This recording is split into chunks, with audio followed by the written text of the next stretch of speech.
আসসালামু আলাইকুম। আশা করি সবাই ভালো আছেন। আলহামদুলিল্লাহ আমিও ভালো আছি। আজকে আমি যে প্রোডাক্টটা নিয়ে রিভিউ করতে যাচ্ছি সেটা হচ্ছে বিটনুবিট এন।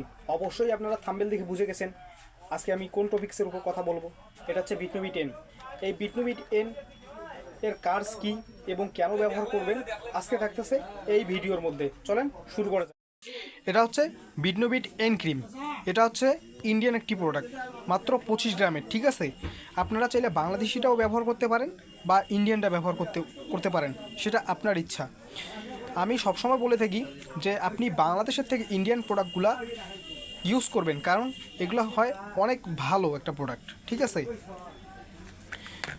তো এই প্রোডাক্টটা আপনি কেন ইউজ করবেন? আপনার যদি মুখে ব্রণ উঠে, মুখটা যদি কালো হয়ে যায়, ওই স্পটগুলোকে দূর করবে এই বিটনুবিট এন ক্রিমটা।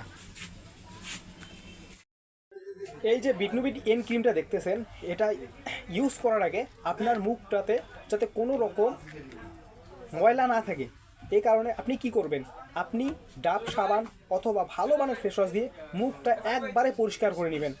এরপর 1 থেকে 1.5 মিনিট পর মুখটা যখন শুকাবে তখন আপনি কি করবেন, এই ক্রিমটা যে দেখতেছেন এই ক্রিমটা খুলে পুরো মুখের মধ্যে দিবেন। যেখানে যেখানে স্পট বেশি করে আছে ওইখানে দিবেন, বাকি যেখানে ক্লিন আছে সেখানে না দিলেও চলবে, কারণ এই প্রোডাক্টটা হচ্ছে আপনার স্পটটাকে দূর করে দিবে।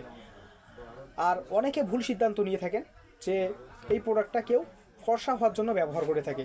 আসলে এটা ফর্সা হওয়ার জন্য ব্যবহার করা যাবে না। যদি করতে চান তাহলে এই ফর্সা হওয়ার নিয়ে অন্য একটা টপিক আমাকে বানাইতে হবে।